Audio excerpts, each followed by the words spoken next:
Good morning, students. I hope you're all good. Today, we're going to start a new chapter in English literature, that is, a Turkish judge. First of all, let's mark the portion for Essay 1. Now come to the contents page. I hope you all have this new Mulberry English course with you. If not, you can get it from the school office. It is available there. Come to page number 7 for the Essay 1 portion. For Essay 1, we've already completed the first chapter and the second chapter and the poem The Summer Sun. For Essay 1, we are going to have the chapter number 3, 4, 5 and 6. And poems include Vacation by Rabindranath Tagore and poem The Rum Tum Tugger by Thomas Stearns Eliot. I repeat, the portion for Essay 1 is chapter 3, 4, 5 and 6 and poem Vacation and Rum Tum Tugger. Let's start the chapter A Turkish Judge. Come to page number 38. So the chapter Turkish Judge, it is a story which truly depicts wisdom, sensibility, experience and knowledge. So there are the two main characters. The two main characters are Cadi and Caliph. Cadi is a magistrate or a judge who will be providing judgment and decisions, and Caliph is a civil ruler. A ruler is a person who rules a kingdom or a place. A given area is given, so he rules that. Wisdom is the ability to make sensible decisions and give good advice because of the experience and knowledge that one has. So let us read a story about a wise Cadi who helped a Caliph in trouble. So a Cadi is a judge and the Caliph is the head of a state, that is a ruler, civil ruler. So one day Caliph Harun al-Rashid disguised himself as an ordinary traveler and left his palace to travel through his country and see for himself how his people fared. So he is telling that he disguised himself as an ordinary traveler. So he took out his ornaments or he took out his types of dressings and then he dressed as an ordinary traveler, as an ordinary man, and he took his horse and he went to the country to see how his people fared, so that how his people acted. Because he lived in a palace, he did not know how his people are acting. So he truly wanted to see by himself. Mounted on a fine steed over here is a horse, he travelled until he came within a few miles of the town of Basora. Now he came to the town of Basora, where he saw a few miles of the town of Basora. Basora means there were few miles still left to reach the town of Basora. There he saw a lame old man seated by the road. So over there he saw a lame helpless man who was sitting by the roadside. He was not able to walk also. So he got down the horse and he tried to help him. He helped him with a coin. He provided him a coin and then he had a sudden thought which stopped him. And he said that how will this old man go back to the place where he wanted to go? So he asked the old man, "Which city are you going to, old man?" "The city of Basora," answered the old man. So the old man said that I am going to the city of Basora. So he said, "I'll give you a lift." Dismounting, the Caliph helped the lame old man onto the horse's back and then mounting behind him rode into Basora. So what he said, dismounting over here is getting down from a horse and mounting means to get on a horse. Okay, so he dismounted himself and then he went to the old man. He brought that old man, he got him on the horse and then he also mounted on the horse and they went to Basora together. Arriving the journey's end. The journey's end is where? The journey's end is Basora, the city of Basora. When they reached the city of Basora, what did the Caliph say? Caliph said to the old lame man, "Dismount, I leave you here." So he said that dismount yourself, you get down from the horse, I will leave you over here only. So he said, "What?" cried the Caliph. "Ungrateful man, did I not lift you from the roadside?" So the old man started saying that you are so ungrateful to the Caliph. Unknowingly that he was a Caliph, he told him that you being so ungrateful, I lifted you and you are telling me to get down. So now this old man was being ungrateful. "Very true," replied the man, "but can you prove it? In Basora we both are strangers. It is your word against mine. What are you going to do?" So he was saying that it is very true because you are being ungrateful. I cannot do anything. What are we to do because we both are strangers in Basora? It is your word against mine. What are you going to do?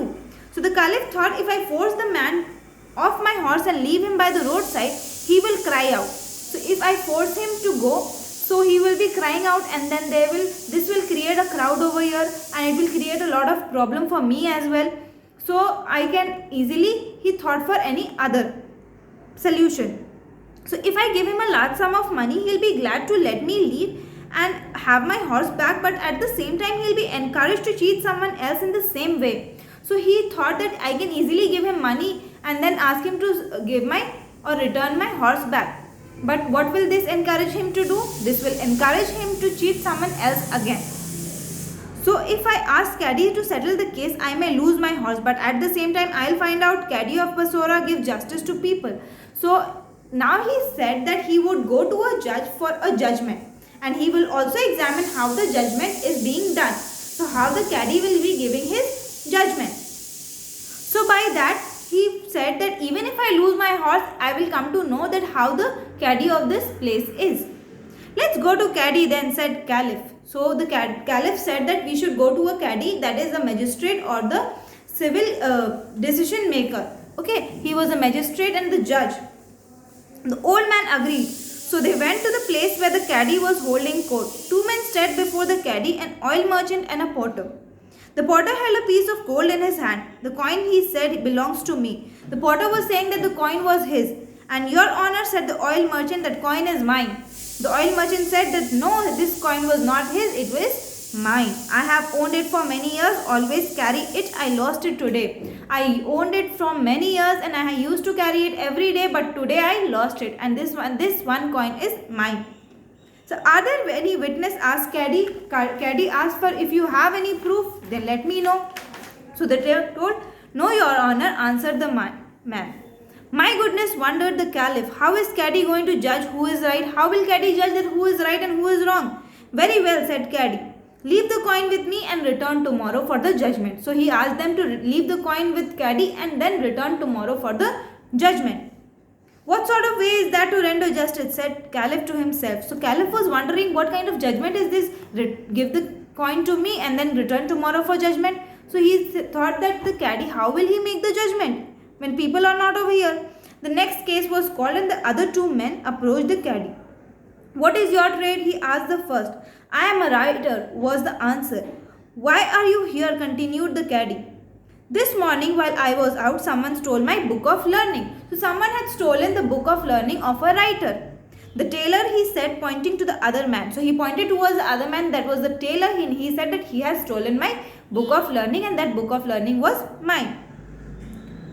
Now has it and claims that it is his. Are there any witnesses? Said Cadi.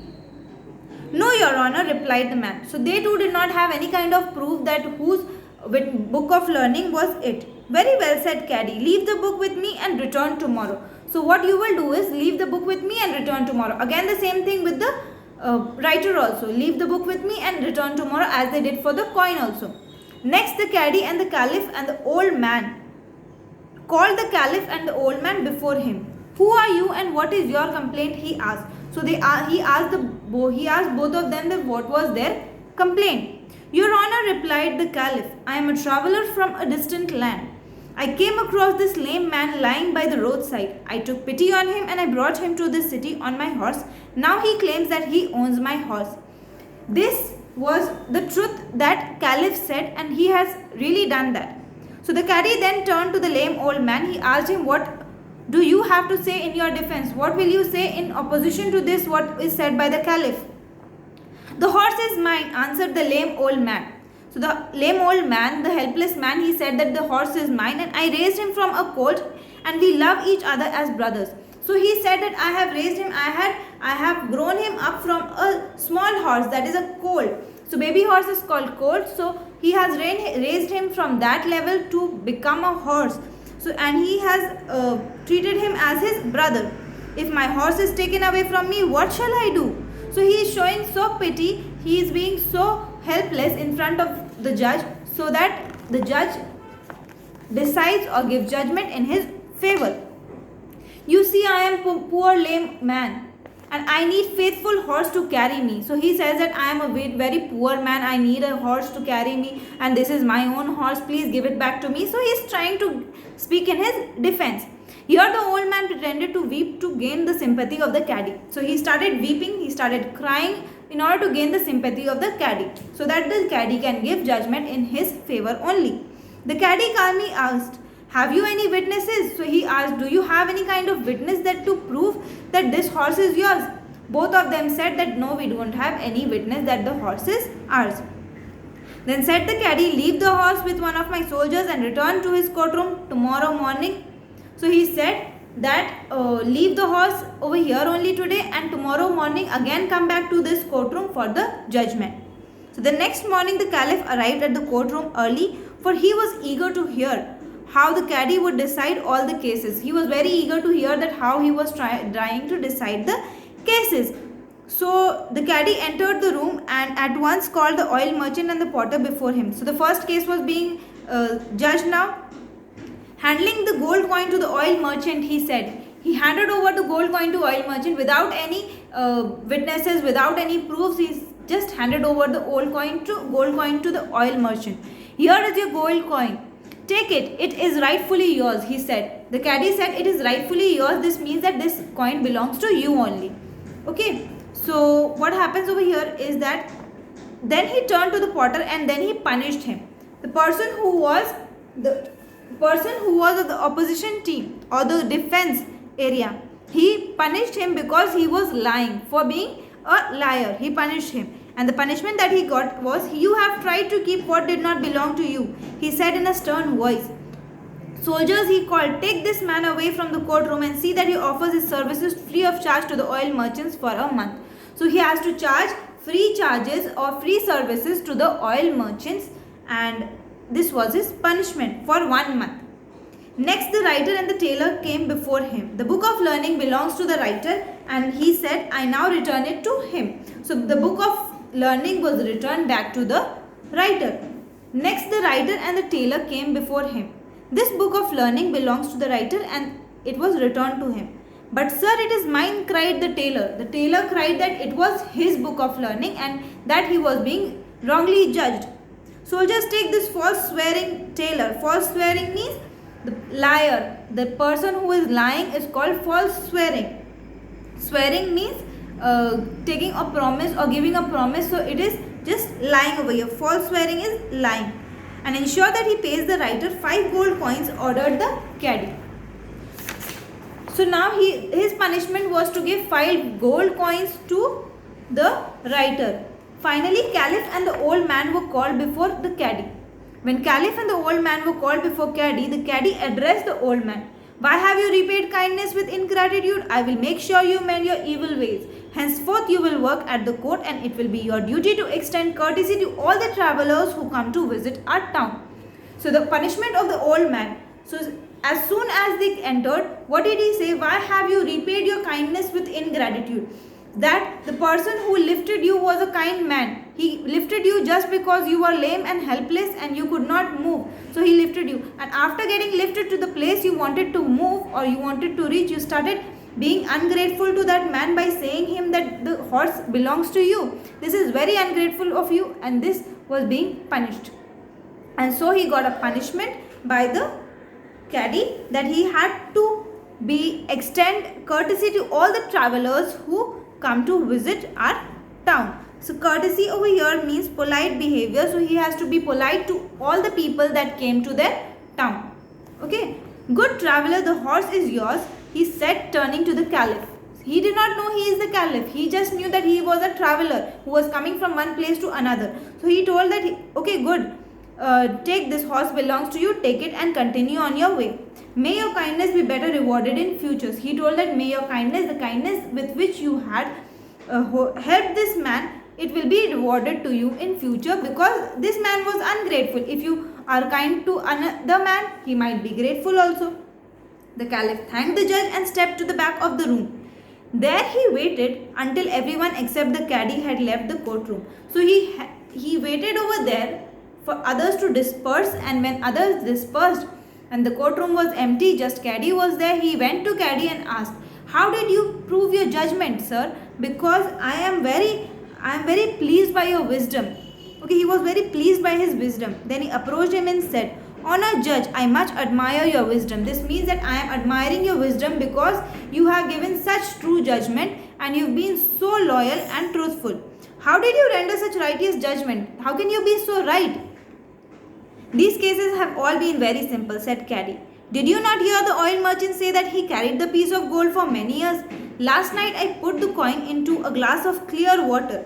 This morning I found the surface of water with tiny drops of oil. This meant that beyond doubt the coin belonged to the oil merchant. So for the coin, what did he do? He kept the coin in the water, and in the morning when he saw, there was oil floating on top of it, which was truly depicting that the coin belonged to the oil merchant only.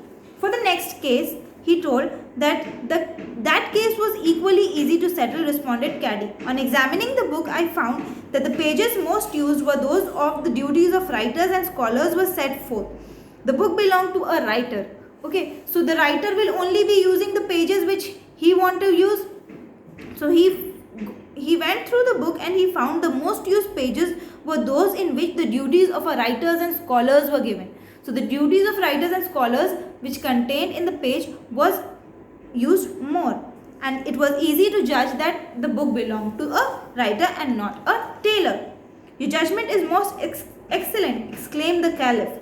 But how could you tell to whom the horse belonged? So now he is asking, how did you tell the horse which you gave it to me, it belonged to me only? So last night I had your horse, because he was a little astonished, or he was a little surprised, because the horse cannot speak and he did not have any kind of proof that it was his master's. So the Caddy said, last night I had your horse put in a stable that you and the old man would have to pass on your way to court today. This morning I went to the stable. When the old man passed, the horse never looked up. The horse did not look up when the old man was passing by. But when you passed the open door, he stretched out his head and neighed as horses do only when a loved master approaches. So you see, my friend, the matter was very simple after all. So he came to the judgment, he came to a true judgment by just looking at the horse. Okay, how did he look at the horse? When the old man was passing by, the horse did not show any kind of language or any kind of movement. Okay, he did not show any signs.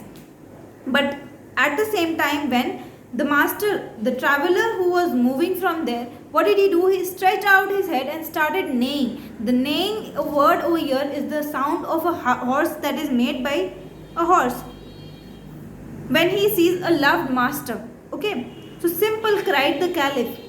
Your wisdom is beyond compare. So the Caliph was very much admired by the true judgment and the wisdom of Caliph, and he was very pleased. I am Caliph Harun al-Rashid. Now he discloses his identity, that he is a Caliph and he is Harun al-Rashid, and I need such a just man as you in my capital city. So he told that I need a man like you only, so just and so fair, who can be the Grand Caddy of my area. Honest judge, I now make you the Grand Caddy. So the Caliph now makes him the Grand Caddy. This is all in the chapter A Turkish Judge. Students, kindly go through the chapter. Please read it 2 to 3 times. I hope it was easily understood. And what you are going to do is, first you will be writing the essay 1 portion in one page. In the next page, you will draw double lines. You will write a Turkish judge. Write 25 difficult words. I repeat, 25 difficult words from within the chapter. Then you will write, there are 14 meanings in the chapter. You will write all the 14 meanings in your notebook. After that, there is a paragraph on page number 43. A Turkish judge is a folk tale from Turkey. So you will write that paragraph in your notebook. That's it. These 4 things you have to write in your notebook. The essay 1 portion, difficult words, meanings, and a Turkish judge is a folk tale from Turkey. That paragraph. Thank you so much. I hope you've understood. This video should be beneficial to you, and rest we will be doing in the next class. So be prepared and be ready for the next class. Thank you so much, students.